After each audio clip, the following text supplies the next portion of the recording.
亲爱的朋友们，欢迎来到微光夜读。雨水顺着程昱的西装领口渗入衬衫，冰凉刺骨，但他已经感觉不到了。他站在玉阳科技大楼前，看着搬家公司的工人将最后一批办公设备搬上卡车，那些曾经承载着他全部心血的电脑、服务器，现在全都贴上了法院的封条。程总，这是您的个人物品。保安老张递过来一个纸箱，里面装着几张照片、一个咖啡杯和几本书。老张的眼神里带着怜悯，这让程昱更加难受。谢谢。程昱接过纸箱，声音嘶哑。3天没合眼的他，眼睛布满血丝，下巴上的胡茬已经泛青。30岁的年纪，此刻看起来像是老了10岁。手机再次震动起来，是第12个债主的电话。程昱按下拒接键，手指微微发抖。8000万的债务，就算把他拆了卖器官也还不起。雨下得更大了，程昱抱着纸箱走向停车场，那里停着他唯一没被查封的财产，一辆6年前买的2手大众。车门发出刺耳的吱呀声，雨水从车顶的裂缝滴落，打湿了副驾驶座位。程昱没有立刻发动车子，而是从钱包里抽出一张照片，那是去年公司年会上拍的。他搂着苏媛的腰，两人对着镜头笑得灿烂。照片上的苏媛穿着香奈儿套装，红唇明艳。为什么？程昱的手指收紧，他的胃部一阵绞痛，不是饿的，而是那种被最信任的人捅刀后的疼痛。3个月前，他还是科技新贵，玉阳科技的创始人兼 CEO， 公司估值逼近10亿，正准备 B 轮融资。苏媛是他的大学同学，2年前重逢后迅速坠入爱河。他让他担任公司财务总监，把全部信任都给了他。而现在公司破产清算，他个人背负巨额债务，所有资产被冻结。而苏媛，那个在他最困难时承诺与他同甘共苦的女人，卷走了公司最后一笔流动资金，带着核心技术和客户资料投奔了竞争对手新锐科技，还顺带曝光了他所谓的财务造假。程昱把照片撕成2半，扔出窗外，雨水很快将碎片打湿。车子发动，程昱驶向城市另一端。他现在唯一能住得起的地方是郊区的群租房，1个月800，共用卫生间和厨房。路上，商业中心的巨屏广告突然切换，新锐科技的 logo 闪现，然后是苏媛的脸。她穿着白色套装，头发挽成干练的发髻，正在接受财经频道的采访。我很荣幸加入新锐科技，担任副总裁，这将是一个全新的开始。苏媛的声音通过车载广播传出，甜美而自信。关于前公司玉阳科技的情况，我只能说，商业道德是企业的生命线。程昱猛地关掉广播，手指关节泛白。后视镜里，他看到自己充血的眼睛和扭曲的表情，陌生的可怕。群租房比想象中更糟，6人合住的套间里弥漫着泡面和霉味混合的气息。程昱的房间是用3合板隔出来的4平米空间，1张床，一个塑料衣柜，这就是全部。他放下纸箱，坐在吱呀作响的床上，从箱底摸出一瓶威士忌，这是他唯一从办公室带走的奢侈品。美酒入喉，灼烧感暂时压下了胸口的剧痛。手机又响了，这次是短信。程昱看了一眼，是银行通知他信用卡已被冻结。他苦笑着把手机扔到床上，继续灌酒。第2口，第3口，酒精开始发挥作用，眼前的景物变得模糊朦胧中，程昱想起了那个致命的夜晚，那是玉阳科技最关键的产品发布会前一周。他们研发了2年的 AI 数据分析系统智析即将面世，已经有10几家投资机构表示兴趣。B 轮融资估值可能突破15亿。那天晚上，程昱加班到凌晨，回到家中发现苏媛不在，他的衣橱空了一半，梳妆台上的护肤品全都不见了，桌上留着一张纸条：我们不合适，分手吧。程昱以为这只是感情问题，直到第2天早上到公司，发现财务部乱成一团，公司账户上的6000万流动资金不翼而飞。同时消失的还有智析的核心代码和技术文档。更致命的是，3家主要客户收到邮件，称玉阳科技财务造假，产品存在严重缺陷，24小时内投资方撤资，客户终止合作，银行催收贷款。48小时后，媒体开始报道科技新贵财务造假丑闻。72小时后，董事会紧急会议，程昱被投票罢免 CEO 职位。1周后，新锐科技高调宣布收购一项突破性 AI 技术，并任命苏媛为副总裁，负责新产品线。发布会上，苏媛挽着新锐科技 CEO 赵世凯的手臂，面对镜头笑得优雅从容。而程昱从科技精英变成了人人避之不及的骗子。酒瓶空了，程昱的意识开始飘忽。他摸出手机，鬼使神差地点开了苏媛的朋友圈。最新动态是半小时前发的，高档餐厅的水晶灯下，苏媛举着香槟杯与赵世凯碰杯，配文新的征程：感恩遇见。程昱的视线落在赵世凯搂在苏媛腰间的手上，胃里翻涌起一阵恶心。他突然明白了什么，苏媛和赵世凯恐怕早就有联系，这场背叛筹划的时间可能比他想象的长得多。贱人！程昱咬牙切齿地吐出2个字，手指不受控制地向下滑动。苏媛的朋友圈满是光鲜亮丽的新生活，豪华办公室、5星级酒店、商业晚宴，每一条都像刀子一样刮着他的心。最刺痛他的是1周前的那条：有些人注定是生命中的过客，感谢那些教训让我变得更强大。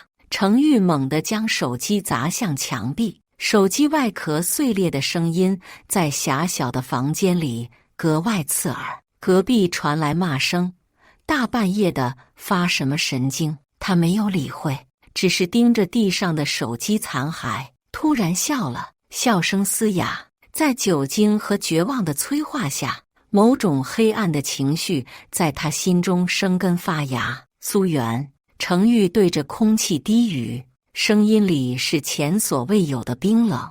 你以为这就结束了吗？窗外雨停了，他的眼神逐渐聚焦，某种可怕的决心在其中凝聚。程昱弯腰捡起手机残骸，取出SIM卡，然后从纸箱底部翻出一个旧笔记本，翻开空白页，开始写下一行行字迹。标题是复仇计划。第1条写着：第1步，活下去。第2天清晨，程昱站在公共浴室斑驳的镜子前刮胡子，冷水让他彻底清醒，眼睛里的血丝褪去，取而代之的是冷光。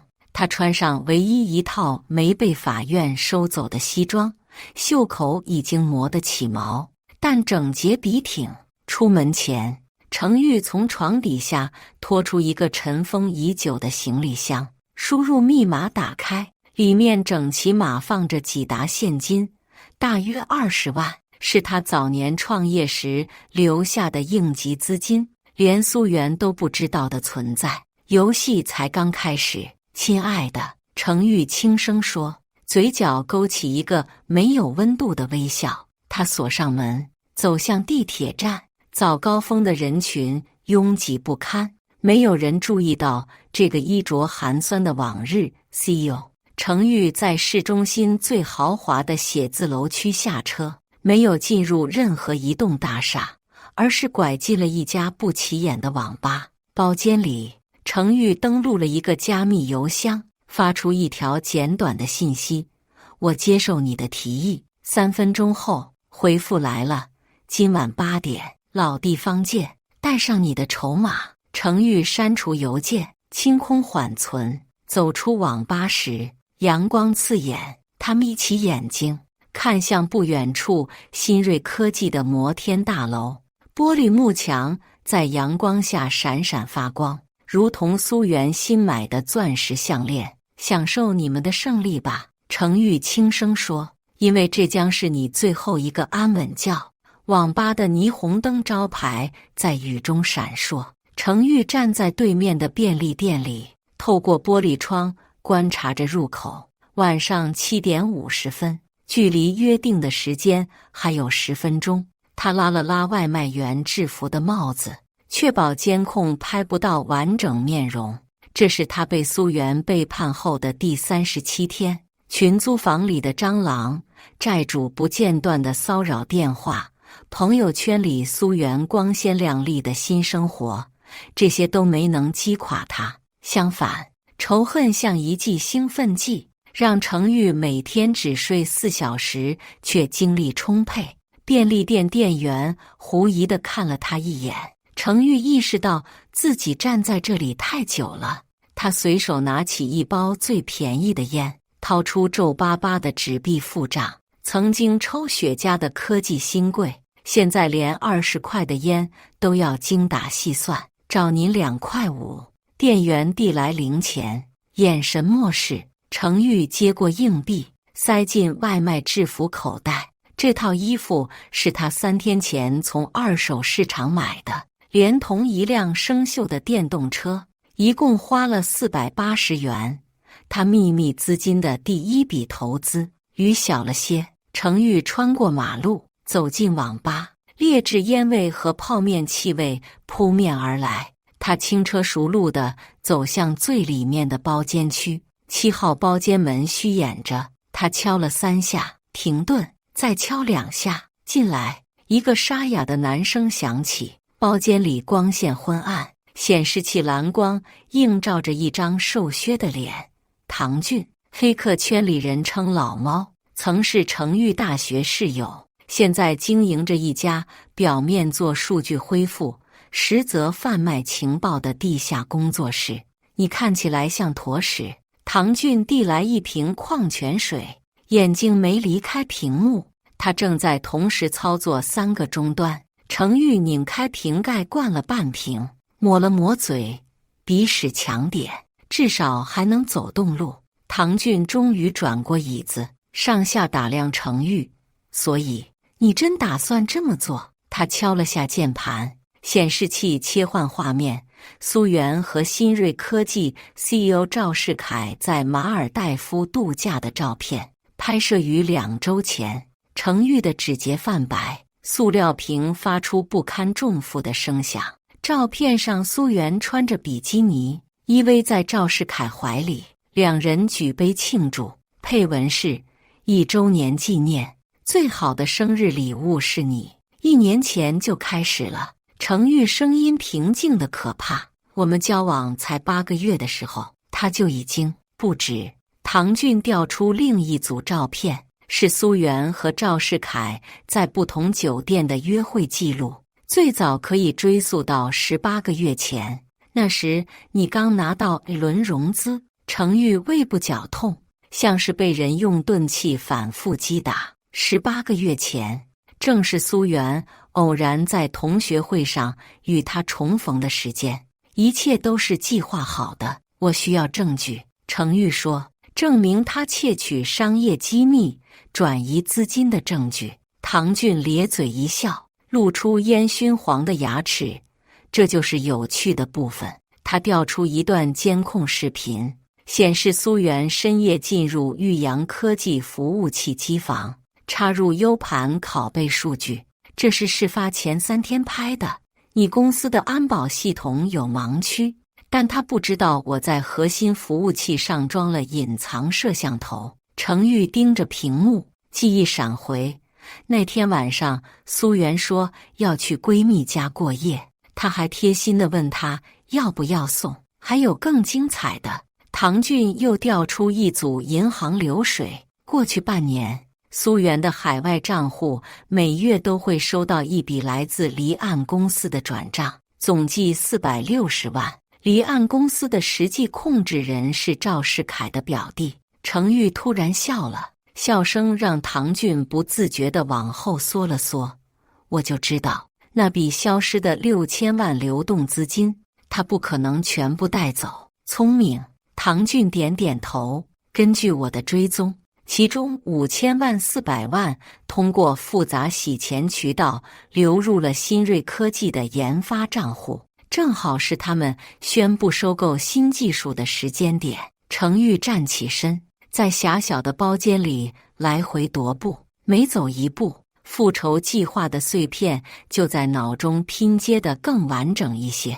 这些足够起诉他们了。唐骏说。起诉？程昱冷笑。太便宜他们了，我要让他们体验我经历的一切，失去事业、名誉、自由，然后在监狱里慢慢腐烂。唐骏吹了声口哨，这才是我认识的程昱。不过你现在有什么资本跟他们斗？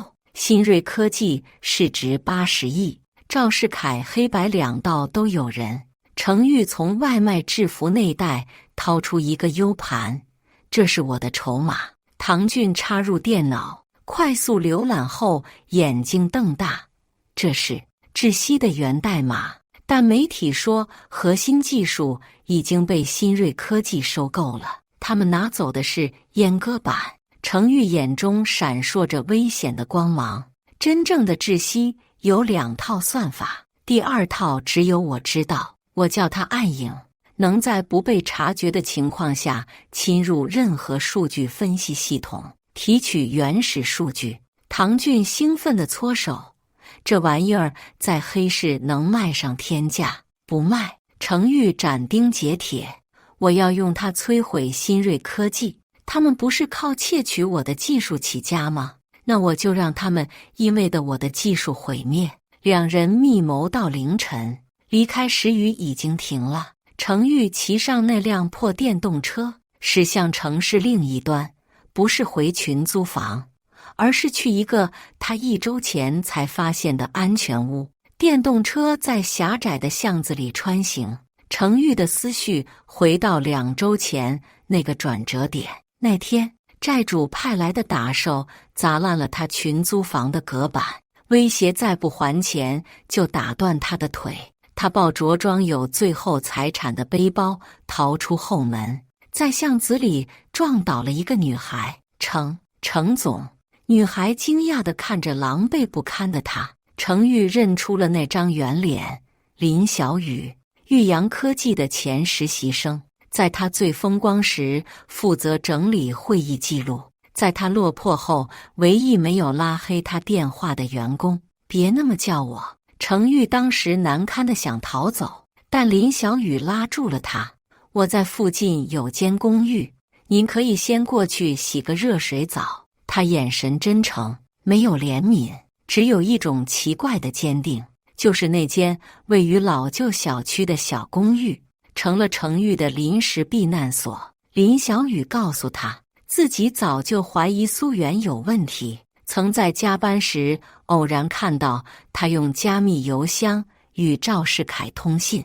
当时作为实习生的他不敢声张，现在后悔莫及。到了，程昱停在一栋上世纪90年代建的居民楼前，6楼窗户还亮着灯。林小雨果然还在等他。小公寓只有40平米，但整洁温馨。林小雨正在笔记本电脑前工作，见他进来立刻起身。吃过了吗？我煮了面条。不用。程昱脱下外卖制服，露出里面洗得发白的衬衫。我找到证据了。林小雨凑近查看程昱手机上的照片，发丝间的洗发水清香让程昱恍惚了一瞬。曾几何时，苏媛也喜欢这个姿势，靠在他肩头，这些足够向经侦举报了。林小雨兴奋地说。程昱摇头，我说过，法律途径太慢，而且赵世凯有关系网，我要用我的方式解决。林小雨欲言又止，最终只是叹了口气。那您接下来打算怎么做？明天我去新锐科技实地侦查。程昱说，以送外卖的名义。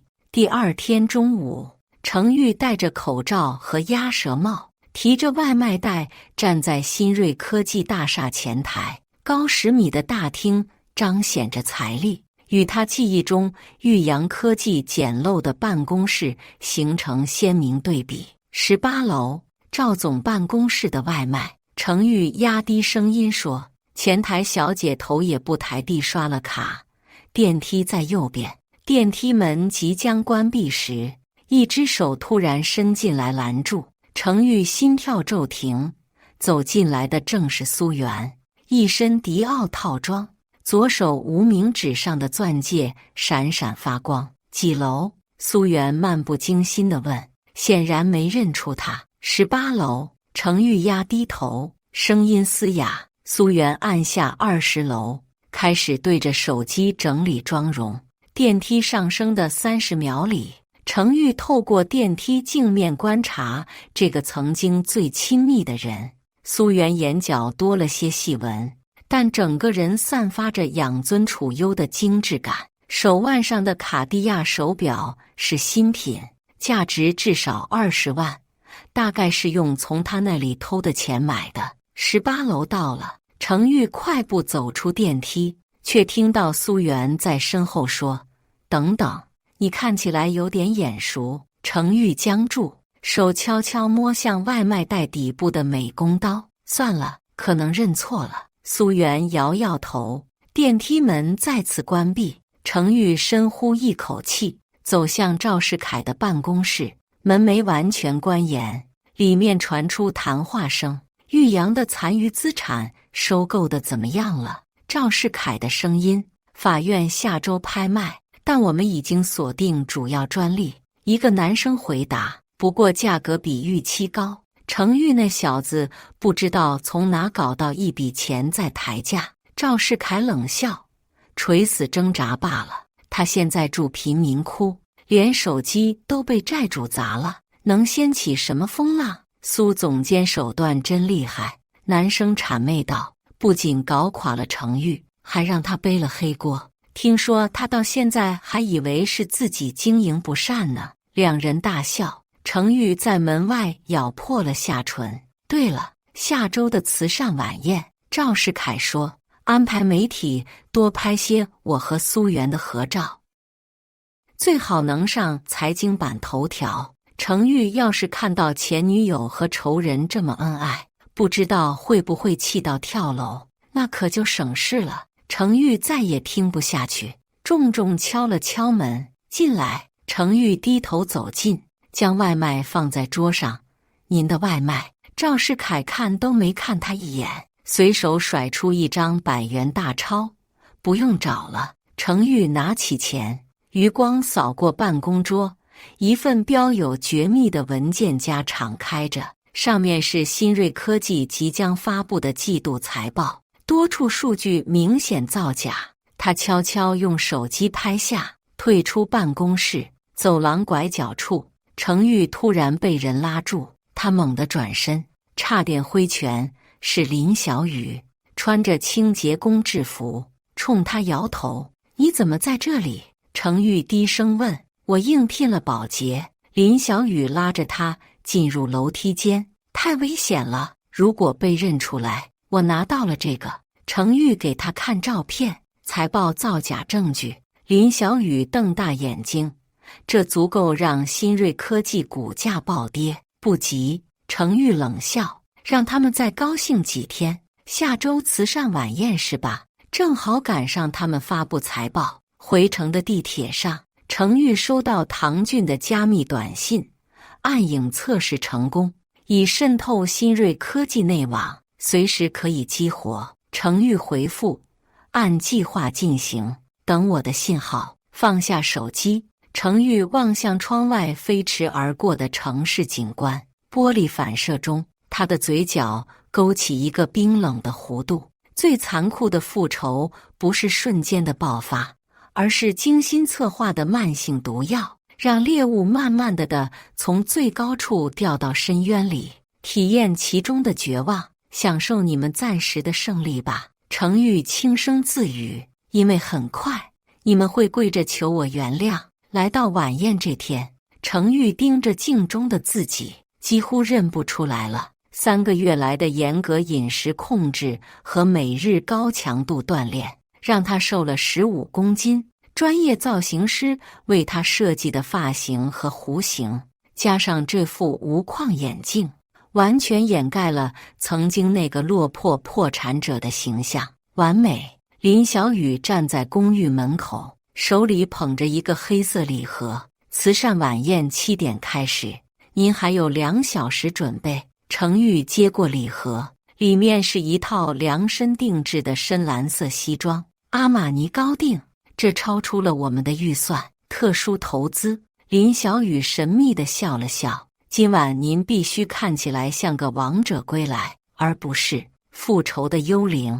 程昱换上西装，布料完美贴合每一寸肌肉。这3个月来，他白天伪装成各种身份潜入新锐科技收集证据，晚上则在地下室开发完善暗影算法。林小雨帮他联系了黑市商人，将那20万应急资金变成了价值200万的虚拟货币，足够支撑复仇计划的第1阶段。财务报表分析完了吗？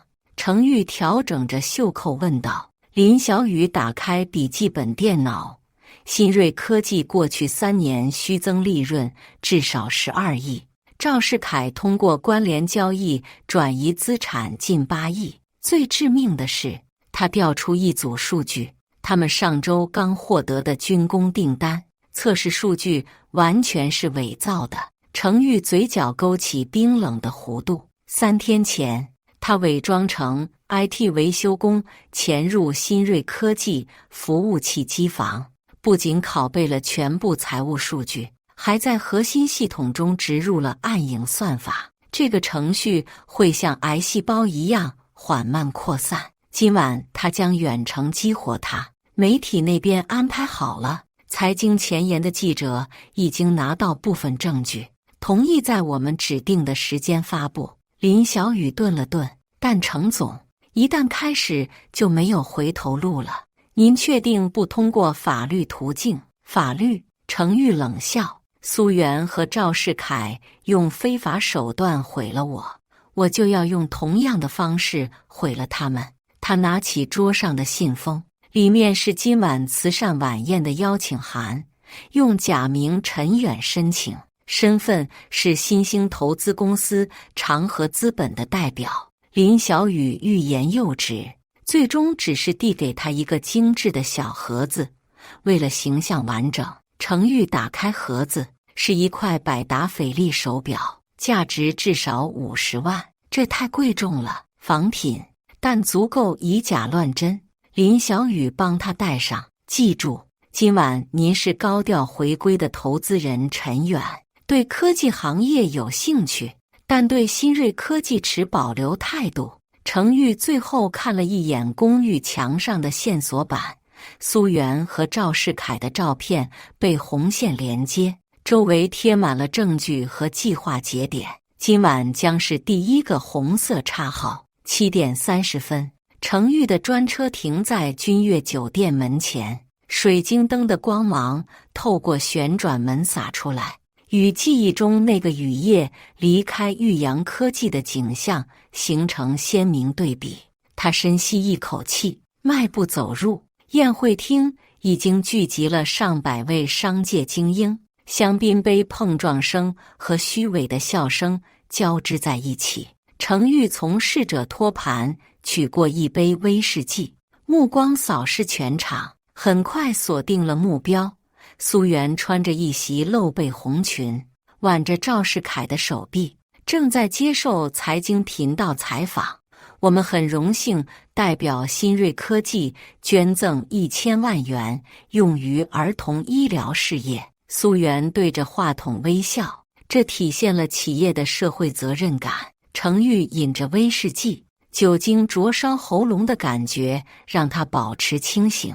他注意到苏媛无名指上的钻戒换了更大的，而赵世凯的领带夹正是玉阳科技当年限量定制的款式，明目张胆的羞辱。陈先生，一个声音从身后传来，我是商业周刊的记者，听说您对该领域很有研究。程昱转身，换上社交场合的标准笑容，只是个人兴趣。事实上，我过去投资过几家科技公司。他故意提高音量，确保周围人能听到长河资本和5亿基金等关键词。很快就有几个投资人凑过来搭讪，程昱侃侃而谈，不时抛出几个专业术语，人群越聚越多，这正是他想要的。果然，不到10分钟，赵世凯就带着苏媛走了过来。陈总，久仰大名。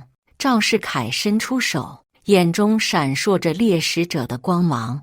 任何带着大笔资金出现的人都是他的潜在猎物或竞争对手。程昱握手时控制住捏碎对方骨头的冲动。赵总，新锐科技最近风头很大啊，小有成就而已。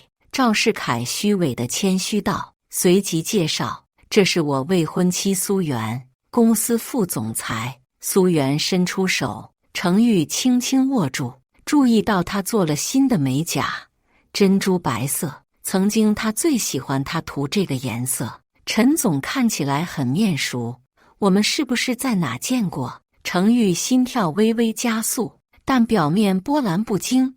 可能是在某个行业论坛，我经常参加这类活动。陈总的投资眼光一向精准。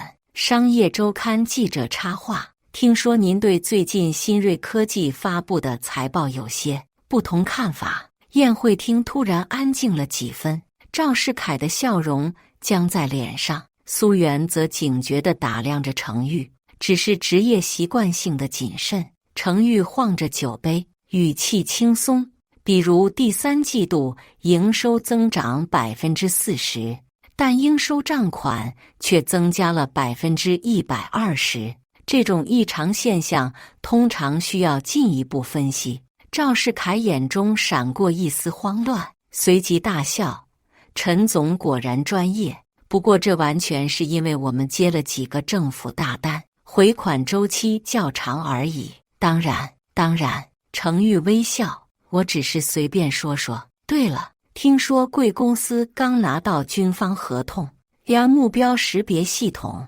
苏媛的红唇微微张开，陈总消息真灵通，这项目昨天才最终签约，职业敏感。程昱从内袋掏出一张名片递给苏媛，故意让手指多停留了半秒。我对创新技术总是充满兴趣。苏媛接过名片时，程昱注意到她手腕上有一道细小的疤痕，那是2年前她生日时不小心被香槟瓶盖划伤的。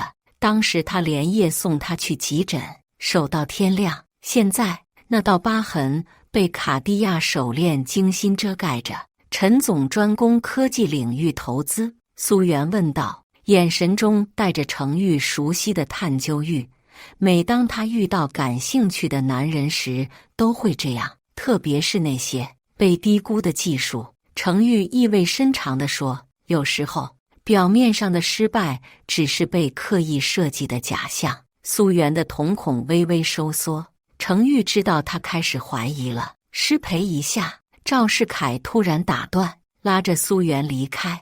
程昱看到他们在角落激烈低语，苏媛不时看向他这边。完美。晚宴进行到甜点环节时，程昱借口接电话来到酒店天台。夜风凛冽，他掏出特制手机，输入一长串代码，按影激活，屏幕闪烁3下，显示渗透完成。此刻，新锐科技的财务系统正在被悄无声息地修改，不是粗暴的删除或篡改，而是精妙的数值调整，就像温水煮青蛙。等他们发现问题时，已经无力回天。程昱正准备返回宴会厅，天台门突然打开，苏媛独自走来，手中拿着2杯香槟。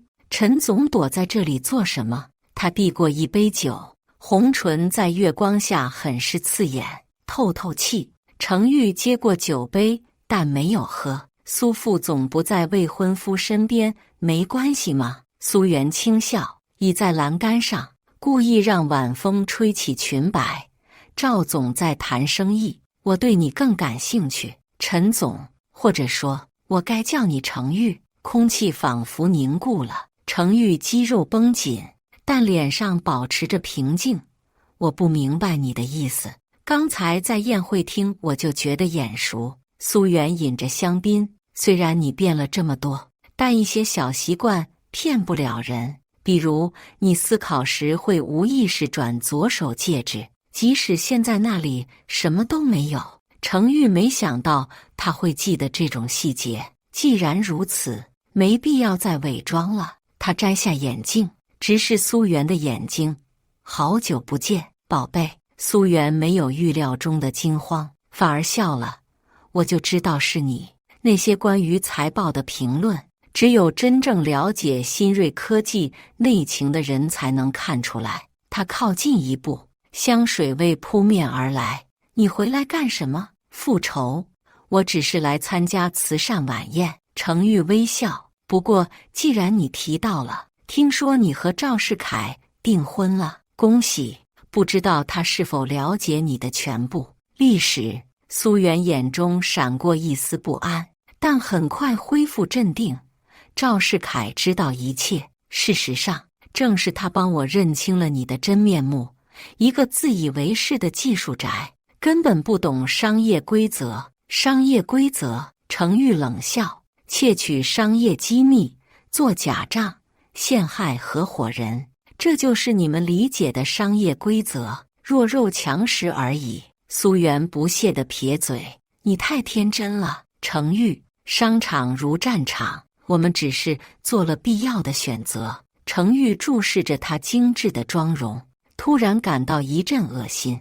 他曾经爱过的那个女孩，早已变成了彻头彻尾的怪物。你知道吗？程昱轻声说，我破产后的第3周，收到医院通知，我妈因为受不了打击，突发脑溢血，现在还在康复中心躺着。苏媛的表情有一瞬间的动摇。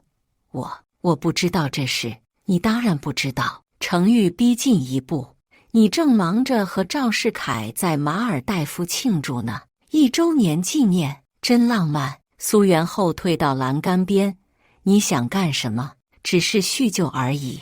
程昱突然笑了。对了，听说新锐科技下周要发布新一代 AI 系统，基于从我那里偷来的技术，那是合法收购，是吗？程昱掏出手机，调出一段视频。苏媛深夜潜入玉阳科技服务器机房的监控录像。不知道媒体会怎么解读这个。苏媛脸色瞬间惨白。你从哪里？晚安，苏副总。程昱收起手机，转身离开，替我向赵总问好，顺便说一句，你们的财报确实有问题，但不是你想象的那些地方。回到宴会厅，程昱注意到赵世凯正在焦急地打电话，时机成熟了。他走向财经前沿的记者，假装随意地提起，对了，关于新锐科技的财务异常，我有些内部消息，可能你会感兴趣。半小时后，程昱离开酒店，他的专车刚驶离，就看到苏媛和赵世凯匆忙冲出酒店，脸色铁青。手机上，唐俊发来消息，暗影运行正常。第1阶段数据修改完成，媒体炸弹已启动，程昱望向窗外，夜空中乌云密布，预示着一场暴风雨即将来临。复仇的齿轮已经开始转动，而苏元和赵世凯甚至不知道自己正站在悬崖边缘。这只是开始，亲爱的，程昱轻声说，等你们摔下去的时候，我会在旁边鼓掌。苏元盯着电脑屏幕，手指不受控制的颤抖。财经前沿的头条标题映入眼帘：新锐科技涉嫌系统性财务造假，虚增利润超12亿元。文章详细列出了资金流向、虚假合同编号和关联交易证据，甚至附上了内部文件的截图。那些本该绝密的文件，现在全世界都能看到。办公室外，电话铃声、急促的脚步声和员工的惊叫声混作一团。苏元的手机不断震动，屏幕上显示着27个未接来电，大部分来自赵世凯，还有几个陌生号码。他点开股市新锐科技的股价已经暴跌35%，而且还在持续下挫，交易量是平日的20倍。恐慌性抛售席卷整个市场，这不可能。苏元喃喃自语，额头渗出冷汗。那些证据只有最高管理层才能接触，就连他作为副总裁也没有全部权限，除非程昱那个在天台上的神秘笑容，那句你们的财报确实有问题，但不是你想象的那些地方，他早就知道了，而且准备了这一切。办公室门被猛地推开，赵世凯冲了进来，脸色铁青。他反锁上门，一把将桌上的显示器扫到地上。你他妈到底干了什么？赵世凯掐住苏元的肩膀，手指几乎陷入他的皮肉。那些文件只有你和我能接触到。苏元挣脱开来，声音因恐惧而尖利。不是我泄露的，我怎么可能毁掉自己的公司？你的公司？赵世凯冷笑，别忘了你只是个小偷，偷了前男友的技术才坐上这个位置。这句话像一记耳光甩在苏元脸上。他曾以为赵世凯欣赏他的能力，现在才明白，在他眼中，他永远是个靠背叛上位的女人。现在怎么办？他强作镇定。董事会已经要求紧急会议，媒体都在楼下。赵世凯松了松领带，眼中闪烁着危险的光芒。公关部已经在准备声明，我们把责任推给前财务总监，就说他擅自篡改报表，骗取奖金。王总监，但他3个月前就离职了，而且什么？赵世凯打断他，要么是他，要么是你，选一个。苏元感到一阵寒意，他太熟悉这种手段了。当初他们就是这样陷害程昱的，现在轮到他成为弃子了。赵世凯，苏元深吸一口气，如果我出事，你知道我会说什么？别忘了军工合同那些测试数据是谁伪造的。赵世凯的眼神瞬间变得阴鸷，他慢慢走近，直到苏元能闻到他呼吸中的威士忌味。你在威胁我，我在自保。苏元抬头直视他，我们一起想办法解决，而不是互相推诿。赵世凯突然笑了，那种让苏元毛骨悚然的微笑。你说的对，亲爱的，我们是一体的。他抚摸着他的脸颊，收拾一下，2小时后有记者会，记住，表情要悲伤但坚定，就像被信任的人背叛了一样。赵世凯离开后，苏元瘫坐在椅子上，窗外电视台的直播车已经围住了大楼。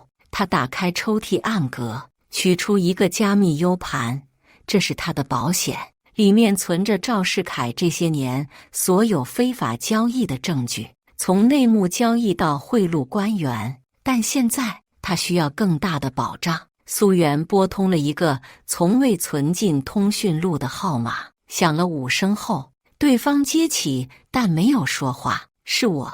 苏媛低声说：“我们需要谈谈。”电话那头沉默了几秒，然后程玉的声音传来，冷静而疏离：“我以为你和未婚夫忙着处理危机呢。”苏副总，程玉，我知道是你做的。苏媛走到窗前，确保没人能听到，但我理解你为什么这么做。赵世凯，他骗了我们2个。电话那头传来轻微的冷笑声。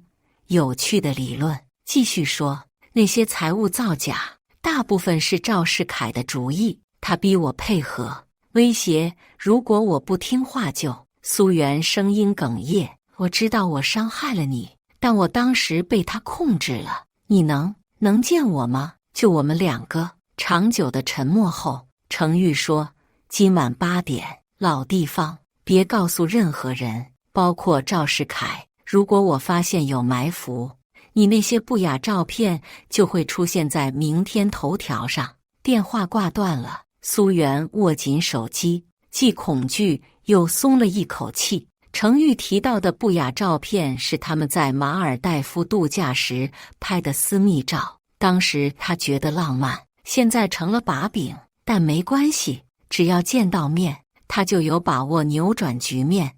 程玉曾经多么爱他，他比谁都清楚。记者会比预想的更混乱。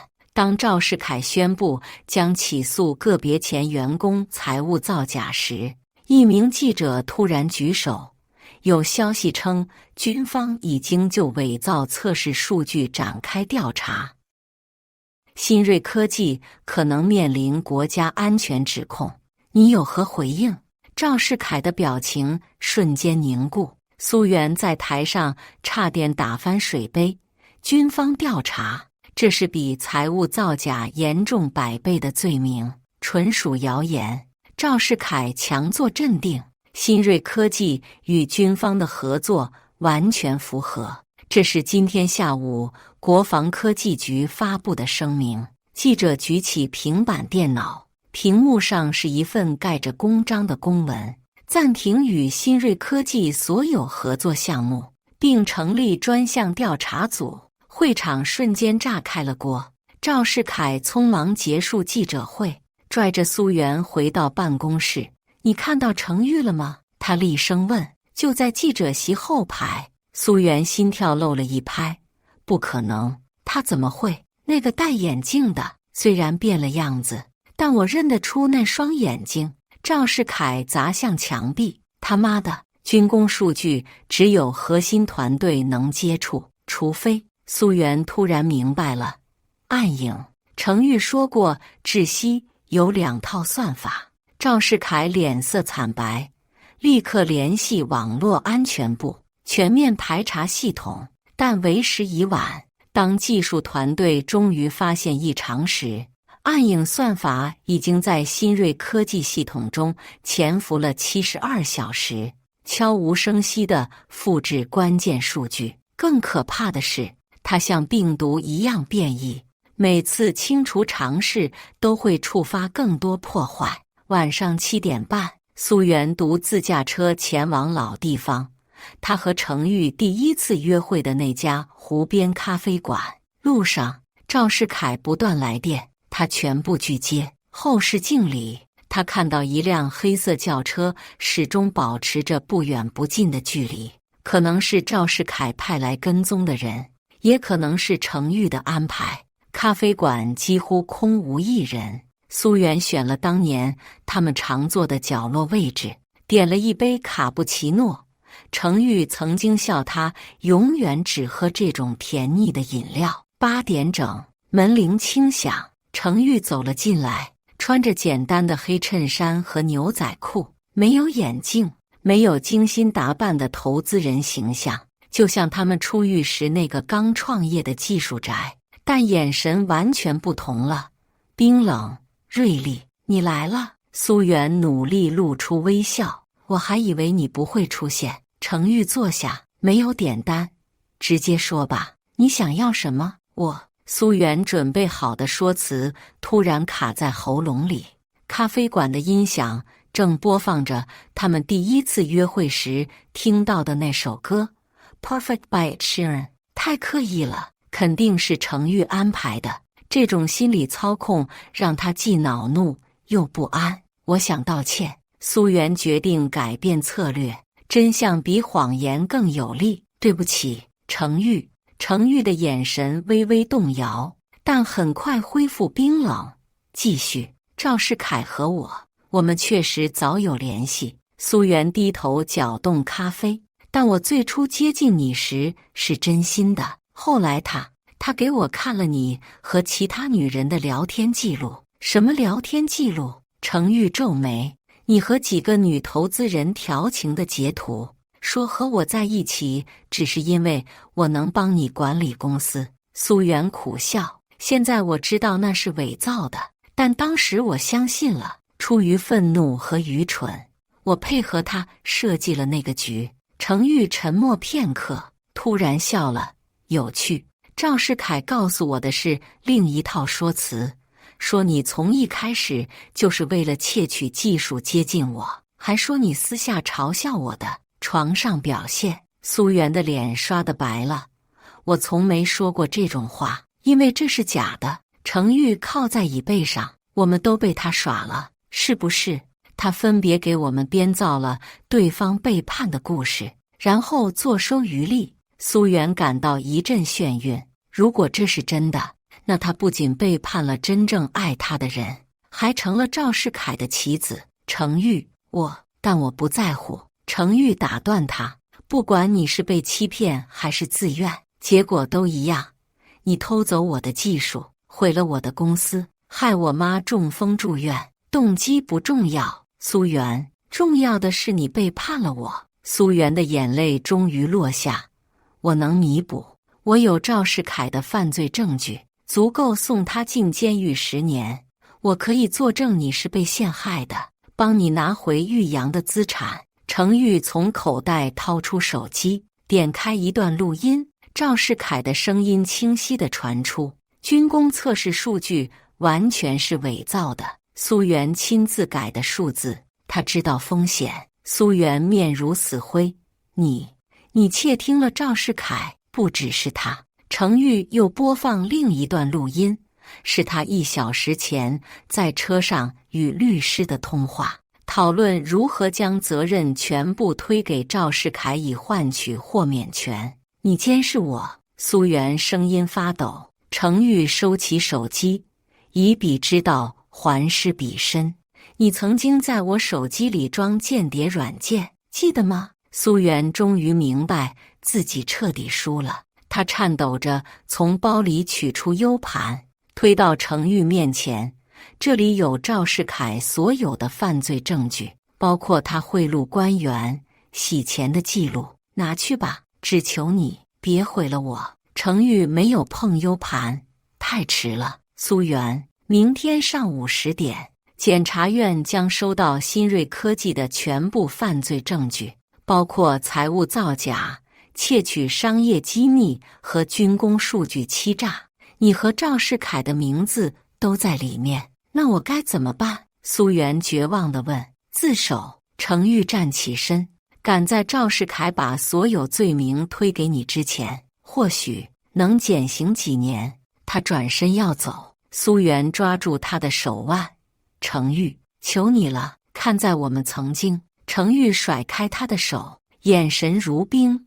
曾经，那个苏媛已经死了，就像曾经爱你的程昱一样。你挑的吗？走出咖啡馆，夜风拂过程昱的脸，耳机里传来唐骏的声音：搞定。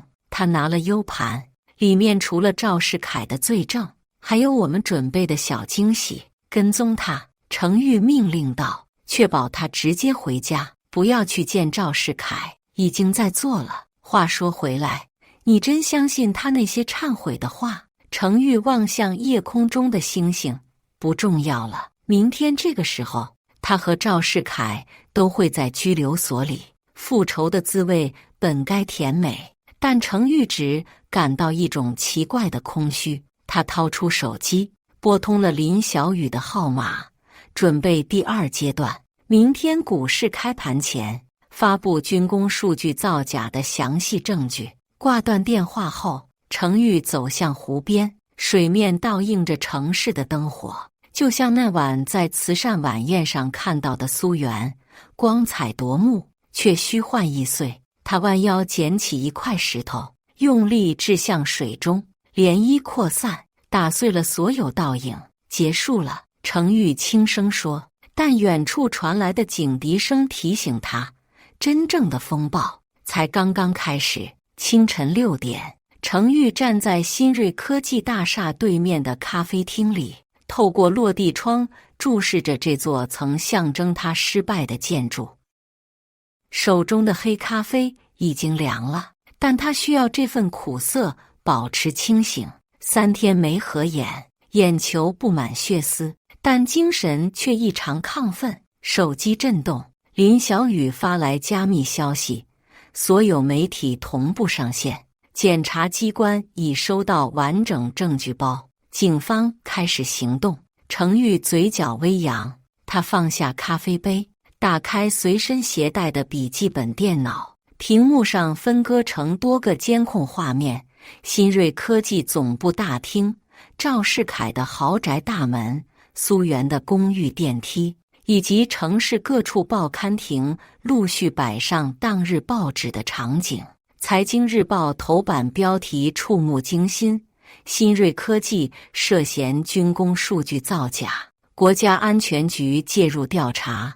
商业周刊则更直接，从商业欺诈到危害国家安全，新锐科技帝国一夜崩塌。7点整，股市还未开盘，新锐科技的场外交易价格已经暴跌68%。程昱切换画面，看到赵世凯的豪宅前停了3辆警车，身穿制服的警官正在按门铃，但门铃无人应答，跑了。程昱皱眉，迅速调出交通监控，画面显示凌晨4点，一辆黑色奔驰驶离赵世凯家，前往私人飞机场。程昱立刻拨通唐骏电话，赵世凯可能准备离境，查他的飞机航线。2分钟后，唐骏回复：湾流 G650，注册号 B8273，申请了飞往新加坡的航线，计划7点30分起飞。程昱看了眼手表，7点05分，他迅速打开另一个程序，这是植入苏园所带 U 盘中的追踪软件。信号显示 U 盘正在移动，位置是机场高速。苏园和他一起逃了。程昱冷笑，真是情深意重啊。他正要关闭电脑，突然注意到 U 盘信号异常，他正在向警方发送定位信息。程昱瞬间明白了，林小雨，你在 U 盘里加了料。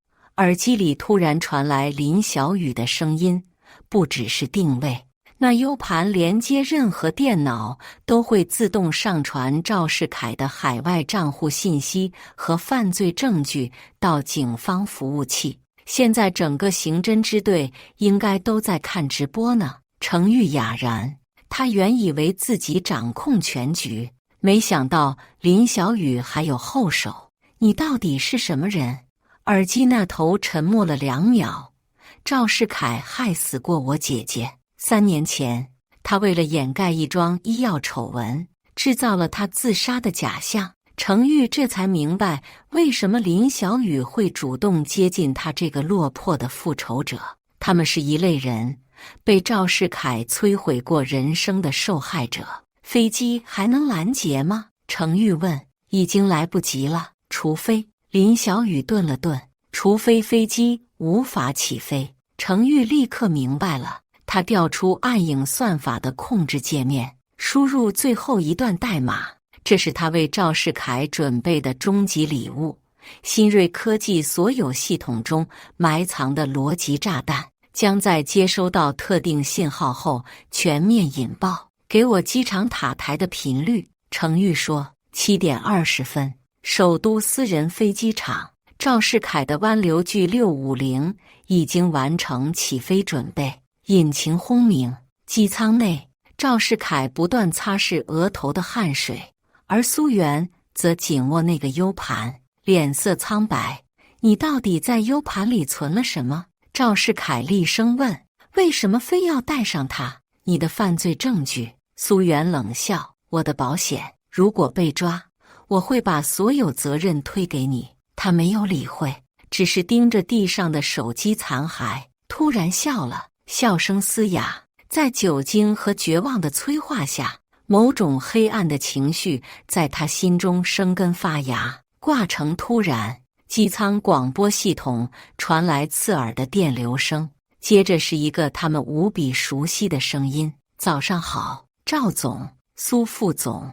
这么急着离开，赵世凯如遭雷击，松开苏元、程昱，很遗憾通知二位，这架飞机暂时无法起飞。程昱的声音通过被黑客入侵的飞机通讯系统传出。事实上，你们哪儿也去不了了。与此同时，驾驶舱传来机长的惊呼：所有仪表失灵，导航系统被锁定。塔台说我们被禁止起飞。苏元疯狂地拍打舷窗。警察，外面全是警车。机场跑道上10几辆警车闪着红蓝灯光，将飞机团团围住。全副武装的特警持枪逼近，高音喇叭响起：机上人员注意，你们被包围了，立即打开舱门接受检查。赵世凯面如死灰，突然扑向苏元抢夺 U 盘。都是你，你这个灾星！两人扭打在一起，直到舱门被强行打开，警察冲进来将两人按倒在地。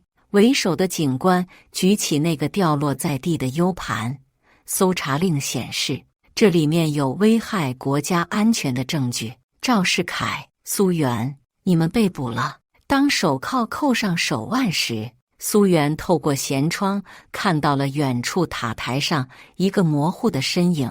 程昱站在那里，平静地注视着这一切。3天后，程昱穿着崭新的定制西装走进玉阳科技重新装修的办公室，员工们起立鼓掌，眼神中充满敬畏。过去72小时里，财经媒体铺天盖地报道了他的复活，检察院撤销了对他的全部指控，确认当初的财务造假是赵世凯和苏元的陷害。最高法院裁定窒息技术专利归他所有，而最戏剧性的是，他以象征性价格收购了新锐科技的核心资产，包括那栋他曾仰望过的摩天大楼。程总，这是今天的日程。新任助理递上平板电脑。10点与投资人的会议，下午2点法院对赵世凯和苏元的首次听证会。程昱点点头。林小雨呢？林总监在技术部，他说暗影算法需要升级防护措施。程昱微笑。林小雨现在是他的技术总监，也是少数知道整个复仇计划内情的人。没有他的帮助，计划不会如此完美。下午1点40分，程昱走进法院3号厅，媒体席挤满了记者。看到他出现，闪光灯立刻亮成一片。他选择了一个不起眼的角落坐下。法警押着赵世凯首先进入。曾经趾高气扬的商业大亨，现在穿着橙色囚服，头发凌乱，眼窝深陷。接着是苏元，他瘦了很多，名牌套装换成了廉价的灰色运动服，但依然挺直腰背，仿佛这样能保留最后一丝尊严。当两人注意到旁听席上的程昱时，反应截然不同。赵世凯眼中喷出怒火，而苏元则瞬间崩溃，捂着脸抽泣起来。听证会进行得很顺利。检察官列举了初步证据：财务造假、商业间谍、危害国家安全，每一项罪名都足以让两人在监狱度过余生。法官宣布案件将进入正式审理程序，拒绝保释。散场时，程昱故意走得很慢，确保苏元能看到他。当法警押着他经过时，苏媛突然挣脱，扑到程昱面前跪下：“程昱，求求你，我知道错了。看在我们曾经……”程昱后退一步，眼神平静的可怕。曾经，就像你曾经看在我们相爱的份上，没有卷走最后1分钱，就像你曾经在我母亲病床前出现过一次。苏媛瘫软在地，被法警拖走，她的哭声在走廊回荡，但程昱心中已无波澜。走出法院，阳光明媚，程昱摘下墨镜，让阳光直接照在脸上。1年来，他第一次感到温暖。手机响起，是康复中心打来的。程先生，您母亲今天能说出完整句子了。她问您什么时候来看她。程昱眼眶瞬间湿润，告诉妈妈，我今晚就去，带着她最喜欢的百合花。挂断电话，程昱深吸一口自由的空气。复仇结束了，但生活才刚刚开始。他走向等候的专车，准备迎接没有仇恨的明天。远处，监狱的铁门重重关上，将他的过去永远锁在了里面。感谢大家的观看，本期故事精彩吗？欢迎大家在下方评论区吐槽。如果你喜欢这类故事，记得点击订阅微光夜读，并分享给更多的人，这会对我帮助很大。再次感谢大家的观看。